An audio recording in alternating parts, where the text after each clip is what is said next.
Calcutta university CCF 2022 CCF মেথডে যেটা হচ্ছে এনইপি 2020 যে সিলেবাস, সেখানেও আইএফএস সিস্টেমটা রয়েছে, ইন্ডিয়ান ফিনান্সিয়াল সিস্টেম, যেটা গত লাস্ট 10 ইয়ার্সই আমরা দেখেছি সিলেবাসের মধ্যে আছে, রাইট? তো এইখানে সেই সিলেবাসে কি আছে না আছে একটু দেখবো আমরা, রাইট? পরীক্ষা, লিখিত পরীক্ষা হবে, রিটেন এক্সাম হবে 75 মার্কসের জন্য। সেখানে ফার্স্টে আছে যে ইন্ডিয়াতে ফিনান্সিয়াল সিস্টেমের ওভারভিউ। ওভারভিউতে কি আছে না, ইন্ট্রোডাকশন টু ইন্ডিয়ান ফিনান্সিয়াল সিস্টেমের কি তার কনসেপ্ট, ফিনান্সিয়াল সিস্টেম ব্যাপারটা কি। ফিনান্সিয়াল সিস্টেম ব্যাপারটা এরকমই হবে যে যেখানে ফিনান্সের বিভিন্ন জিনিস নিয়ে কথাবার্তা বলা হবে, মানে আমি কোথা থেকে টাকা পাই, কোথা থেকে টাকা খরচা হয়, ভারতবর্ষে ফিনান্সিয়াল সিস্টেমের উপরে কি কি ডিফারেন্ট এলিমেন্টস আছে, কি কি কতগুলো ব্যাংক নিয়ে তৈরি, রিজার্ভ ব্যাংক সেখানে আছে কিনা, সেখানে ফিনান্সিয়াল সিস্টেম কি শুধুই ব্যাংক আর টাকা পয়সা, না তার বাইরে আরো কিছু, আরো অনেক কিছু আছে, যেমন টাকার বাজার আছে, টাকার বাজার মানে মানি মার্কেট অপারেশনস আছে, শেয়ার মার্কেট অপারেশনস আছে, যেটাকে স্টক মার্কেট বলে। আবার একই সঙ্গে সঙ্গে এই তোমার ব্যাংকিং ব্যবস্থা নিয়ে পড়া হবে। তো এই সমগ্র বিষয় নিয়ে আমরা বলবো, এটা হলো Indian financial system. Fine.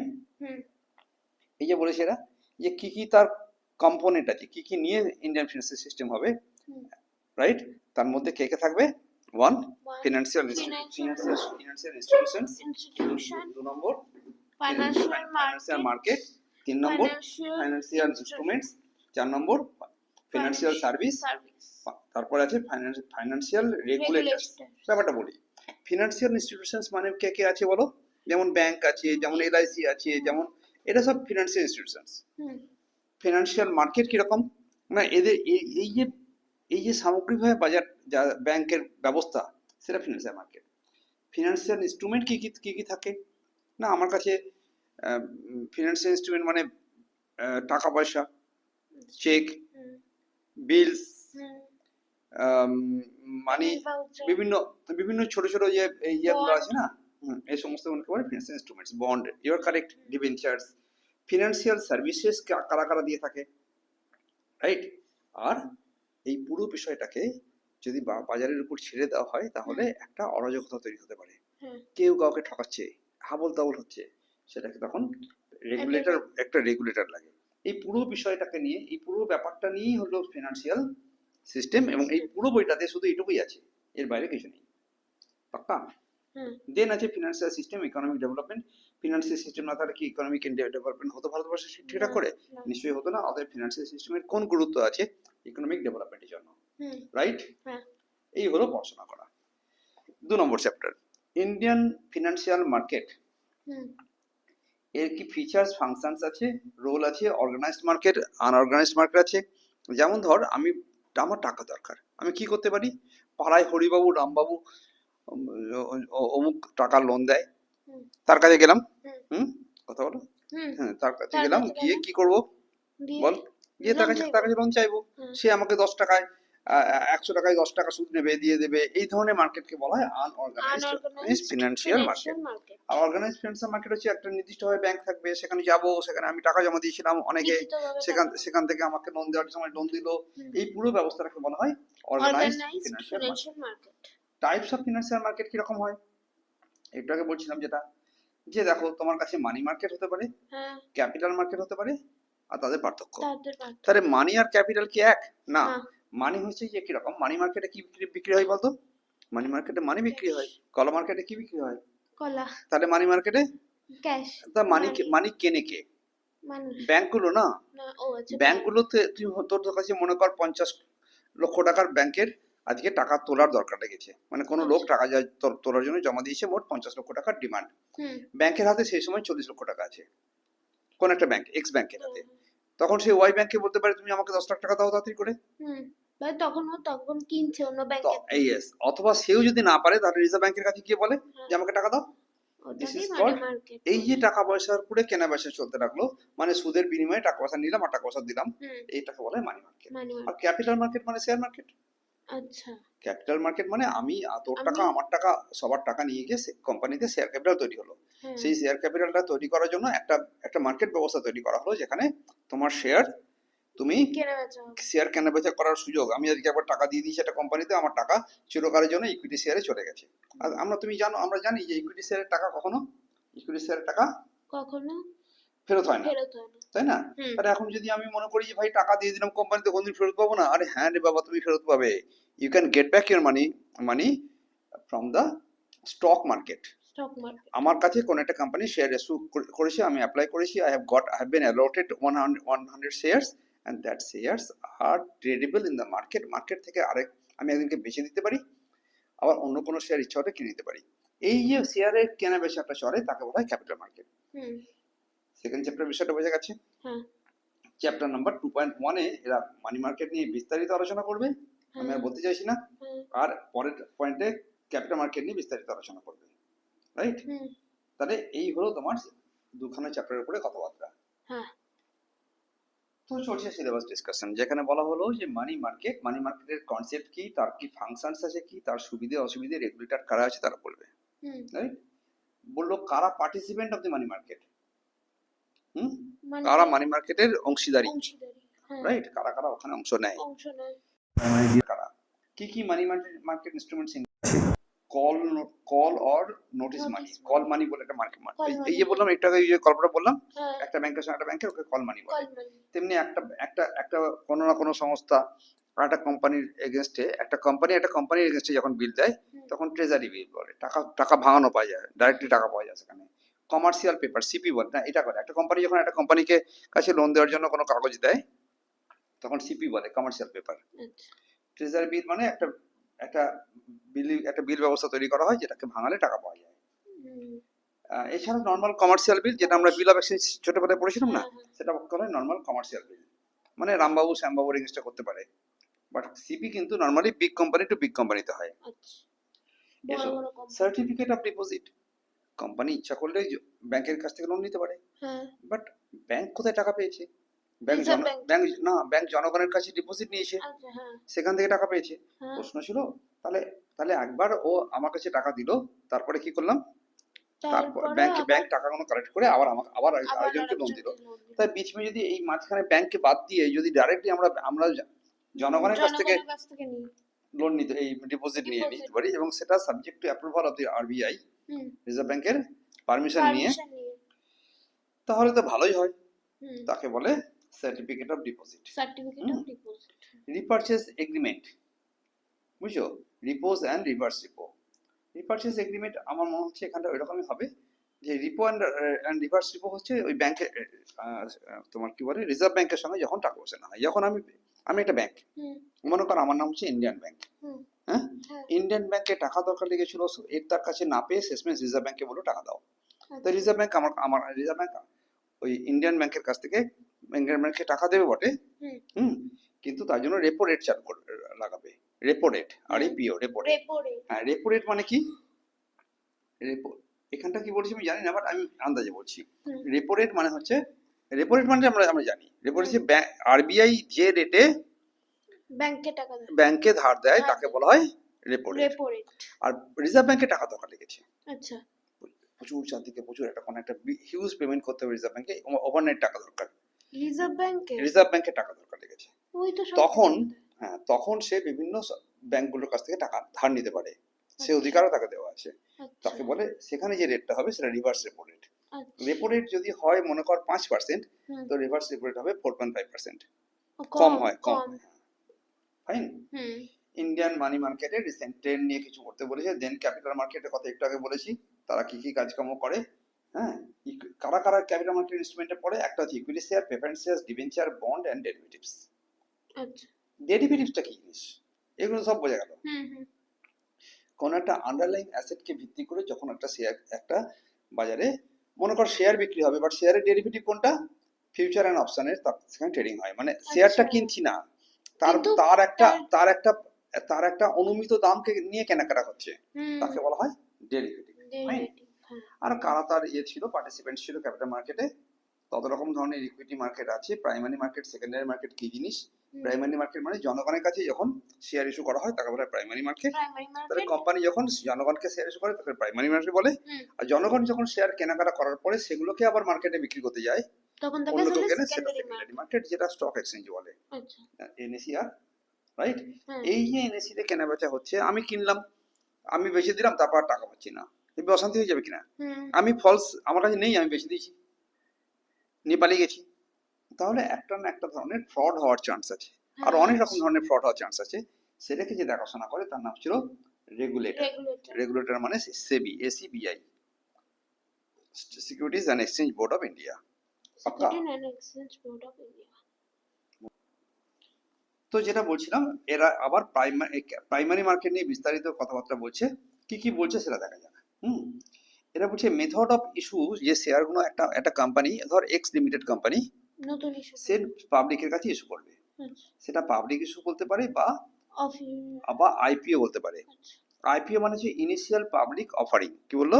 Initial public offering. মানে হচ্ছে একদম প্রথমবার একটা কোম্পানি তো কোনোদিন না কোনোদিন পাবলিকের কাছে গিয়ে শেয়ার করবে, তাকে বলে আইপিও। আজকে একটা কোম্পানি আইপিও ক্লোজ করলো, কি যেন নাম তার, কি মাইন, কি একটা মাইন কোম্পানি। আচ্ছা। তেমনি আজকে মনে কর এই কোম্পানিটা শেষ করলো। এবার ভারতবর্ষের আইন আছে যে তোমার প্রমোটার যেন ইস্যু করার পরে 75% নামিয়ে আনতে হবে শেয়ার, 75% 80। তো দেখা গেল কোম্পানি এখনো পর্যন্ত 12% শেয়ার ইস্যু করেছে, বাকি টাকা মালিকের, বাকি শেয়ার মালিকের হাতে আছে। তাহলে মালিক আবার কিছুদিন পরে পাবলিকের কাছে আবার অফার করবে, উইদিন 2 ইয়ার্স তাকে 80% নামিয়ে আনতে হয়। তখন কি করবে, তখন আবার পাবলিককে যখন অফার করলো, তাহলে পিও মানে পাবলিক অফারিং, রাইট? তখন বলা হয় follow on public offering. Follow on public offering মানে মানুষের কাছে আরেকবার ইস্যু করলো। তাহলে একটা অমুক সময় ইস্যু হয়েছিল, তারপরে আবার একবার 2 বছর পরে, 1 বছর পরে, 6 মাস পরে, 10 বছর পরেও হতে পারে। মনে করো এখন কোম্পানি মালিকের হাতে 80%, 70% শেয়ার আছে, কোম্পানি মালিক মনে করলো আরো 10% শেয়ার আমি পাবলিকের কাছে ইস্যু করবো, তাকে বলা হয় FPO, follow on public offering. ইস্যুটা যে করা হবে তার মেকানিজম কিরকম কিরকম হয়। একটা রাইট ইস্যু, কাকে বলে right issue? If I have had some amount of shares in my hand, अगर मैं कुछ शेयर इस कंपनी को होल्ड करता हूँ तो আমাকে আবার নতুন করে শেয়ার কেনার অধিকার দেওয়া হবে। এই অধিকারকে বলা হয় রাইট শেয়ার। রাইট মানে you are entitled, yes, you are entitled being the shareholder of the company are offered to purchase more of the shares, more shares of that company, তাকে বলে রাইট শেয়ার।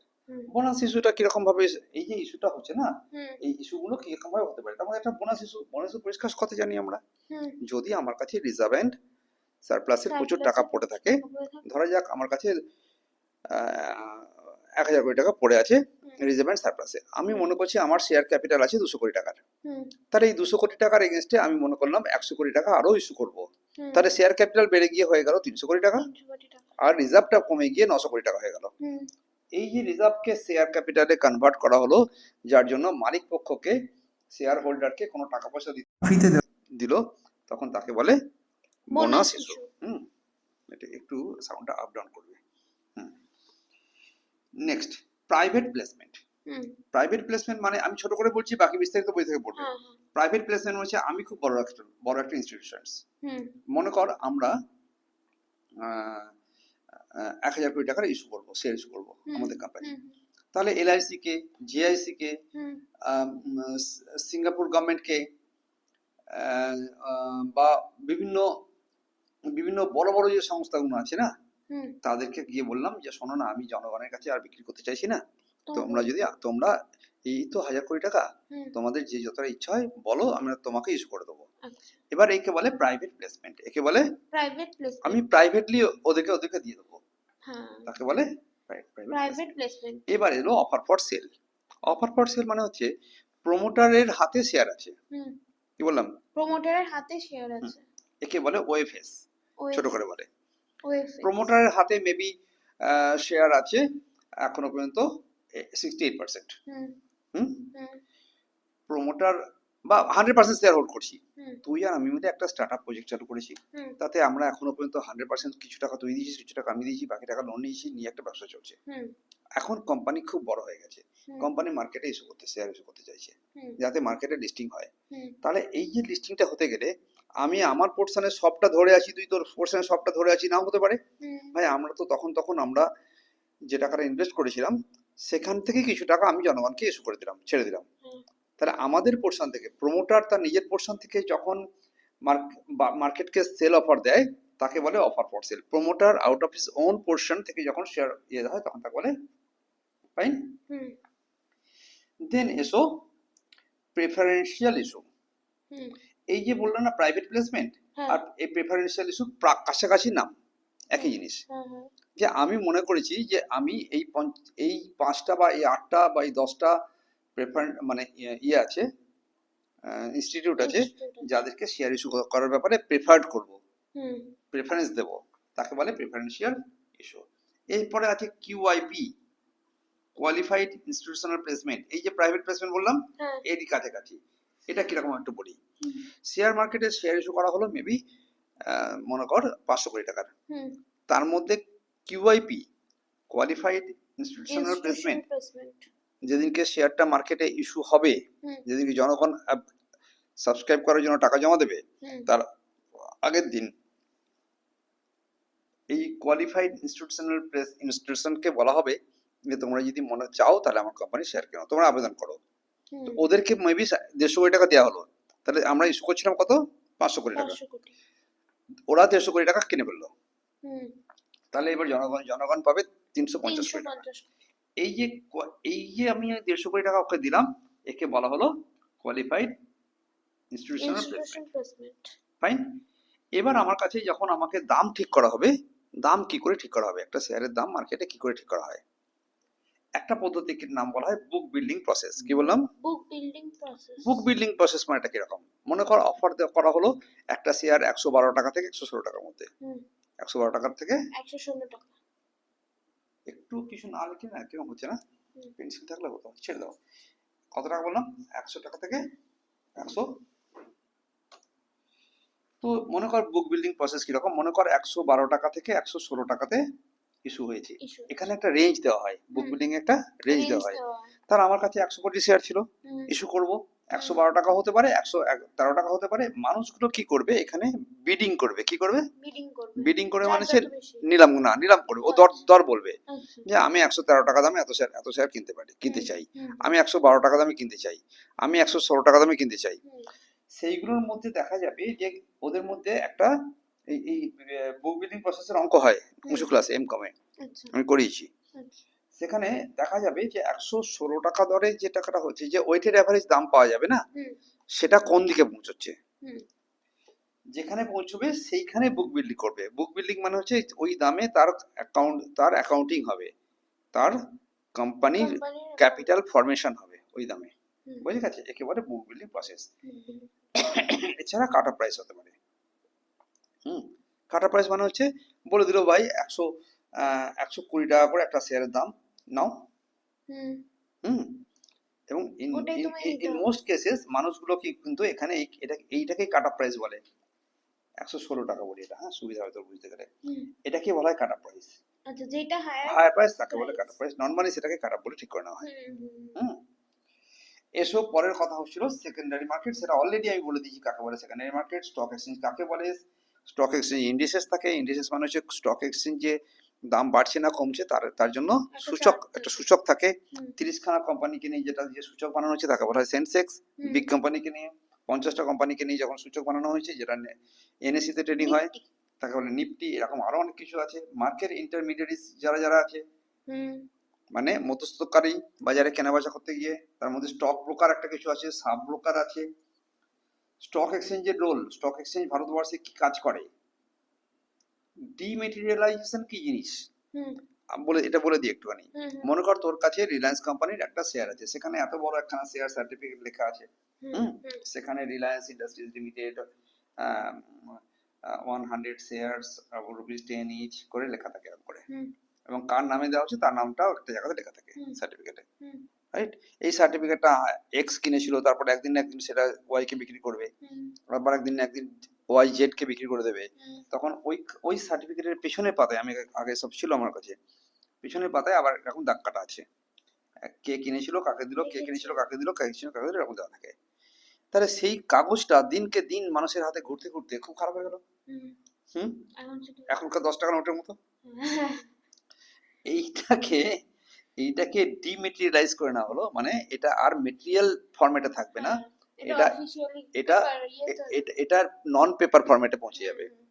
তাহলে কোম্পানির শেয়ারগুলো একটা জায়গায় জমা দেওয়া হলো, তা ওরা কি করলো, ওই শেয়ার সার্টিফিকেটটাকে আর রাখলো না, তার বদলে হুম, একটা ডিস্টিংটিভ নাম্বার অ্যালট করলো, যে এতগুলো শেয়ার, এই নাম্বারের শেয়ার এতজন নিয়ে এই লোকটা মালিক, আচ্ছা এই নাম্বারের শেয়ার এই লোকটা মালিক। হুম, একটা ডিমেটেরিয়ালাইজ পদ্ধতি হলো, একটা একটা পুরোপুরি ভাবে একটা ডিজিটাল ব্যবস্থা তৈরি হলো। হুম, এটাকে বলে ডিমেটেরিয়ালাইজেশন। ডিমেটেরিয়ালাইজেশন যেটা মেটেরিয়াল ছিল সেটাকে ডি করে দেওয়া হলো। হুম, যেমন ডিকম্পোজ বলে না, হুম, যে একটা মনে কর কিছু একটা সবজি দিয়ে রেখে দিচ্ছিস মাটিতে ফেলে, ওটা কি করে যাবে, একদিন না একদিন তৈরি সেটা হয়ে থাকবে না। হ্যাঁ, হ্যাঁ, হ্যাঁ, ওটা ওই- ডিজলভ হয়ে ওকে যাবে, ওকে বলে ডিকম্পোজ করা। ডিকম্পোজ তেমনি এটা হ্যাঁ হলো ঠিক আছে ডিমেটেরিয়ালাইজেশন। ডিমেটেরিয়ালাইজেশন যদি হয়ে গিয়ে থাকে, তার পরবর্তীকালে কোনোদিন না কোনোদিন কারো না কারোর পারপাসের জন্য কিছুটা সার্টিফিকেট দরকার আছে, সেটাকে ডিমেটেরিয়ালাইজেশন করা যাবে। আচ্ছা ঠিক আছে?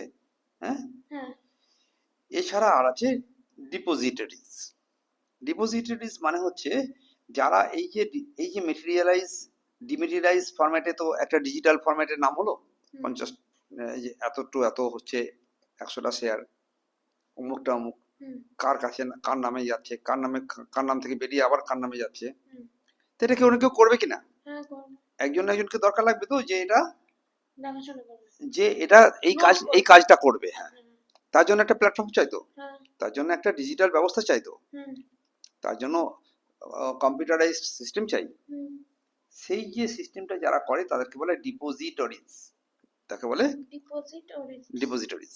তো ডিপোজিটরিজ মানে হচ্ছে যে যারা ওই এই ডিমিটেরাইজ এটাকে ডিপোজিট রাখে, রেখে নিজের কাছেই থাকে পুরোটা। হুম হুম, হ্যাঁ খালি নামটা চেঞ্জ করতে করতে চলে। ডিপি এইরকম ভারতবর্ষে মাত্র দুটো ডিপোজিটরি আছে, একটা সিডিএসএল, একটা এনএসডিএল। একটা NSDL MSD national national stock depository limited, আর একটা হচ্ছে CDS central depository services limited, আচ্ছা এরকম কিছু নাম। হুম হুম, একটা এনএসডি একটা সিডিএসএল, রাইট? হ্যাঁ একটা এনএসডি একটা সিডি সিডিএসএল, রাইট?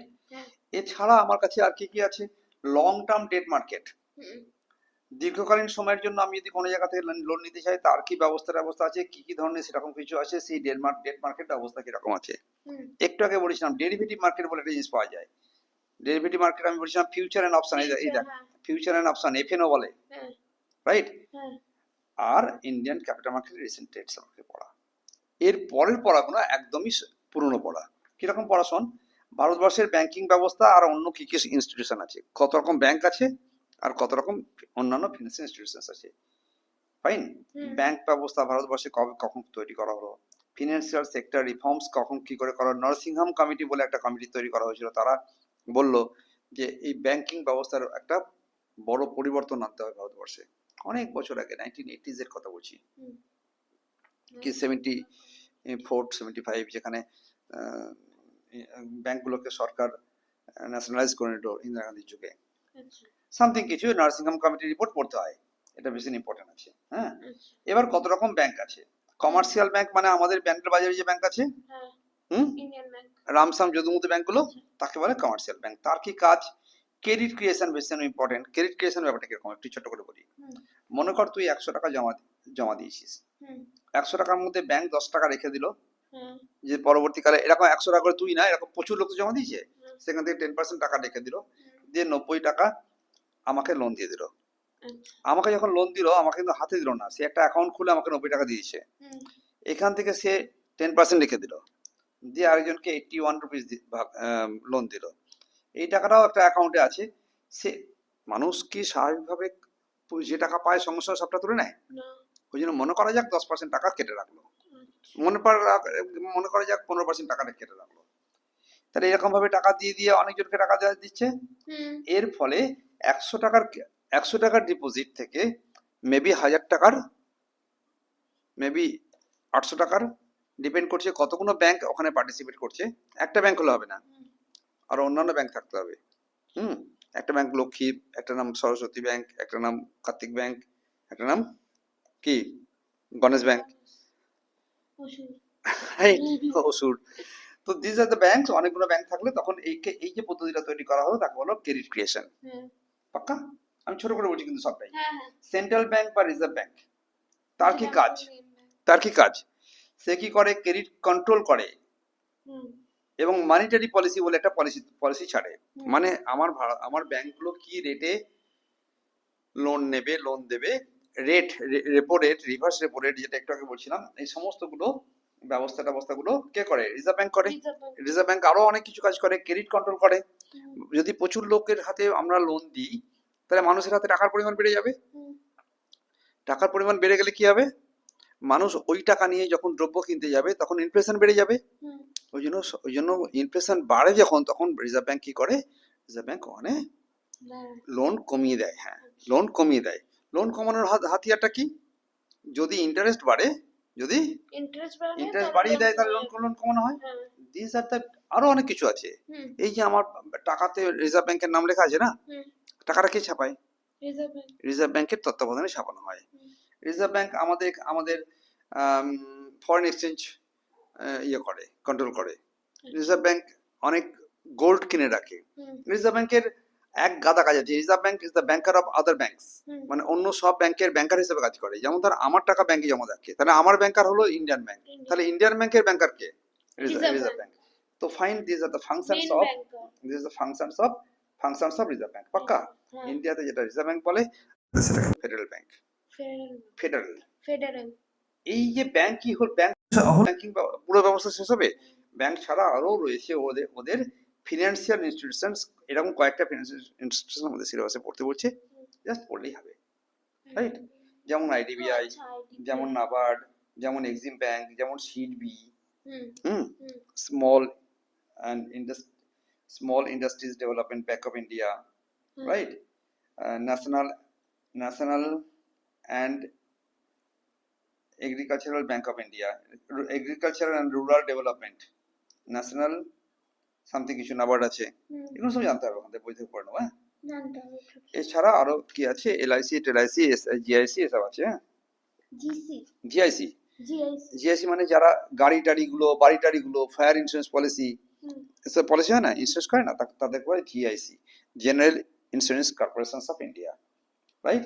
এছাড়া আছে এনবিএফসি, মানে নন ব্যাংকিং ফিনান্সিয়াল সংস্থা। যেমন ধর বাজাজ ফিনান্স থেকে লোন নেন, ওকে, হুম, বাজাজ ফিনান্সের কার্ড থাকে, দেখবি, this are called NBFC, fine. NBS। এছাড়া একটা জিনিস আছে মিউচুয়াল ফান্ড।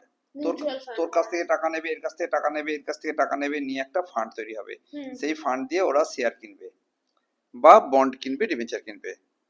মিউচুয়াল ফান্ডগুলো আবার ইকুইটি ফান্ড হতে পারে বা বা বন্ড ফান্ড হতে bond পারে। fund। So this are the financial institution portion. Chapter number 4। Hmm, chapter number 4 হচ্ছে ফিনান্সিয়াল সার্ভিসেস কি জিনিস। দেখো সার্ভিসগুলো কাকে বলে, কি অবজেক্টিভ, সে তো হলো একটা ফান্ড বেস সার্ভিস আছে, একটা ফি বেস সাবজেক্ট আছে। হুম, আমি একটা ফান্ড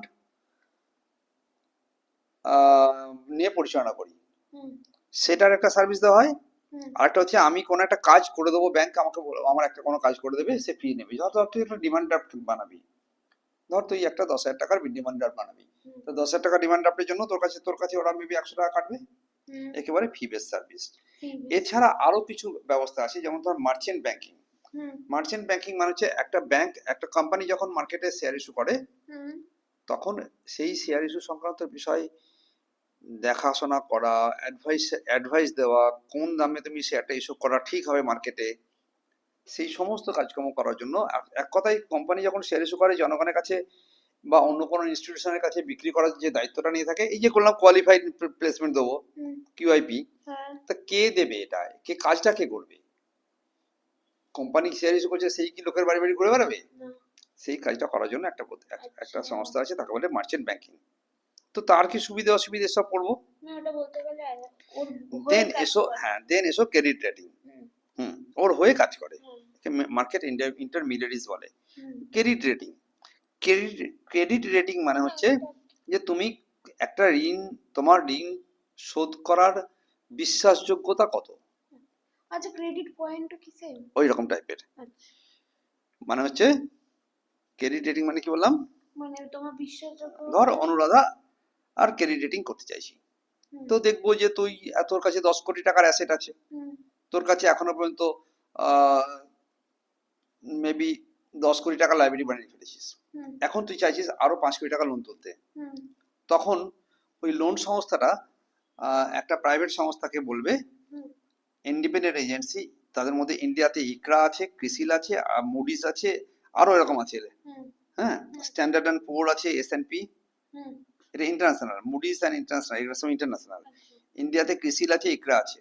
হুম, এরা কি করে, এরা তোর সমস্ত যাচাই করে। অ্যাসেট আর লাইবিলিটিস গুলোকে যাচাই করে দেখে বলবে যে এর ক্রেডিট শোধ রেটিং করতে হচ্ছে পারবে কিনা। A নেগেটিভ, আচ্ছা, B, তার আগে A ছিল, তার আগে A পজিটিভ ছিল, হুম, হুম, মানে যত এইগুলো বাড়বে এটার, কেউ কেউ যেমন ধর কৃষিল দেয় কিরকম জানিস তো, A, B এরকম দেয়, হুম, B আর A কমাতে থাকে, আচ্ছা। তেমনি এখানে আবার A পজিটিভ, B মানে পজিটিভ এগুলো এম দেয়। দেখে কি বলে? এটা দেখে বোঝা যাবে যে এই কোম্পানিটা ভালো না খারাপ, আচ্ছা, ওরা জানিয়ে দেয় ওখানে তোমার ব্র্যাকেটে। ক্ষমতা আছে শোধ করার শোধ, না? ঋণ শোধ করার ক্ষমতার যোগ্যতার যে বিচার মাপকাঠি, তাকে বলে ক্রেডিট রেটিং। ক্রেডিট। পাক্কা? তার মিনিং কি, ইম্পর্টেন্স কি, কি কাজে লাগে ক্রেডিট রেটিং, কারা কারা সেসব এজেন্সি আছে, এটা ছিল পড়া। হুম, এর পরের পড়াটা আরো সোজা। এর পরের পড়াটা একটু আগে বলেছিলাম আমরা যে মার্কেটে মানি, ক্যাপিটাল মার্কেটে রেগুলেটর আছে, হ্যাঁ, কি আছে, রেগুলেটর। ফ্যানের রেগুলেটর আছে, হ্যাঁ, তাহলে ক্যাপিটাল মার্কেটে রেগুলেটর আছে, রেগুলেটর আছে। ঠিক আছে। জোরে ঘুরবে না আস্তে ঘুরবে, বেশি জোরে ঘুরছে ফ্যানটা কমিয়ে দিলাম। তেমনি শেয়ার মার্কেটে শেয়ার দর খুব তাড়াতাড়ি বাড়ছে, ঠিক না, হুম, বাবল তৈরি হচ্ছে, হুম, এমন হতে পারে যে নিজেরাই নিজেদের মধ্যে শেয়ার কেনা বেচা করছে, হুম, কে তার খেয়াল রাখবে। হুম, কোম্পানিগুলো যে মার্কেটে ভেতর থেকে ইনফরমেশন ছড়িয়ে দেয়, দিয়ে দিয়ে শেয়ারের দর বাড়িয়ে নেবে, হুম, কোম্পানিতে খুব খারাপ কিছু ঘটছে, হুম, সেটাও মার্কেটকে জানাচ্ছেই না। হুম, এই পুরো বিষয়টা দেখাশোনা করে যে ব্যবস্থা।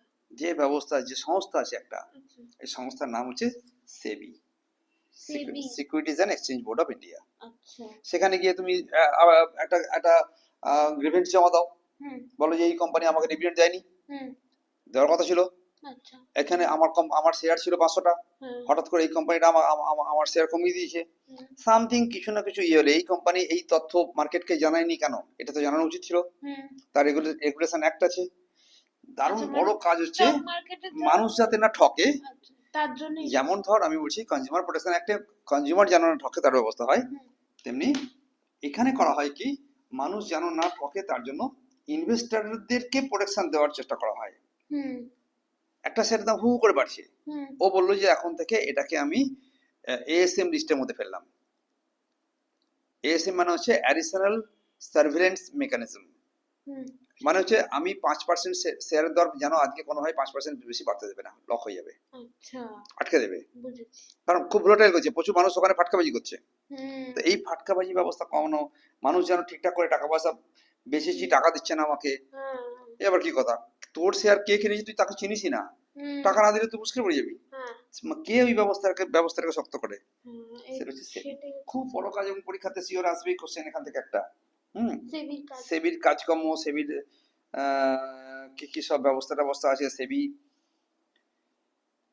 কি গাইডলাইন আছে, ইনভেস্টরকে কি করে প্রোটেকশন দেওয়া হয়, হ্যাঁ, হুম, কি করে রিড্রেসাল মেকানিজম আছে, মানে আমি একটা যদি ইয়ে করি, কি করি বল, কি আমি যদি একটা আম, স্টক কিনলাম। না অভিযোগ জমা দিয়েছি, আচ্ছা, তার অভিযোগ জমা দিলাম, পরে রইলো যেখানে খুশি, না সেবি, সেটার এগেইনস্টে। আমি সেবিকে জানিয়ে দেবো যে দেখো আমি অভিযোগ জমা দিয়েছিলাম, আমাকে আমাকে আমাকে কোম্পানি কিছু করেনি, আচ্ছা, তো সেখানে ব্যবস্থা নেবে তারা। আচ্ছা, খুব বড় কথা হচ্ছে রোল অফ সেবি কি করে, হুম, হুম, ভীষণ ইম্পর্টেন্ট। হুম, সেবি রোল পড়লে ইচ্ছা করলে সিএলবি বলে একটা যে কোম্পানি ল বোর্ড, হুম, হুম, একটু আধটু পড়া যেতে পারে, বাট সেবির রোল একদম মোটা করে আন্ডারলাইন করে দিলাম বছরের প্রথমেই, হুম, যাতে এটা এটা ভালো করে পড়বে, সেবির রোল শুধু না সেবির পুরো বিষয়টা পড়বে। হুম, দারুণ একখানা ভাগ্যের কথা, এবার একটু সহজ কথা বলি, হুম, যে আমাদের কাছে একটা সাবজেক্ট দিয়েছে যেটা কিনা ইন্ডিয়ার যেটা কিনা মার্কেট ওরিয়েন্টেড। আচ্ছা হ্যাঁ এখনো পর্যন্ত যা আলোচনা করলাম কোথাও ডেবিট আর ক্রেডিটের কথা বলিনি, না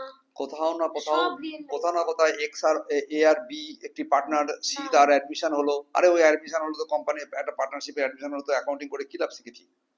এখানে যেটা শিখছো সেটা হচ্ছে পিওর লেভেলে মার্কেট ব্যবস্থা পড়া একদম। এবং এটা জানলে আমরা ইন্টারভিউ থেকে শুরু করে বড় বড় বিষয়ে পড়াশোনা ইয়েতে ইন্ডিয়ান মার্কেট শেয়ার মার্কেট সম্পর্কে জানতে পারবো, ইন্ডিয়াতে মানি মার্কেট সম্পর্কে জানতে পারলাম, কল মানি মার্কেট সম্পর্কে জানতে পারলাম, ক্রেডিট রেটিং কি জিনিস জানতে পারলাম। সো মেনি থিংস, মানে ইন্ডিয়াতে ফিনান্সিয়াল সিস্টেমের পুরো ব্যবস্থা সম্পর্কে জানতে পারবো। একটা সাবজেক্ট দিয়েছে and you are virtually lucky enough, literally lucky enough যে আমাকে এরকম একটা সাবজেক্ট পড়তে দিয়েছে। তো try to do that. Okay.